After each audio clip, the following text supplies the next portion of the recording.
The Dodge Charger dash squeak, 2013, driver's side in front of the front speaker. Seems to be in here.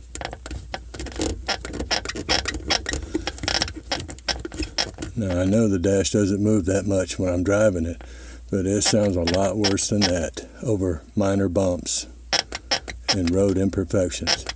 If I lift it, it don't do it. So it's obviously this edge of the plastic against something. Hope this helps. Time to celebrate. The squeak is gone.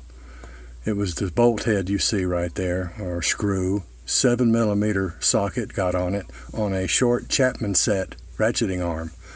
Very tight in there, and a lot of places to lose your tools. Behind it, the speaker hole you see, the vent to the right, and there's another place on the left where you see the wires going down. You got to be real careful in here. But I tightened that up real good, and my noise is gone.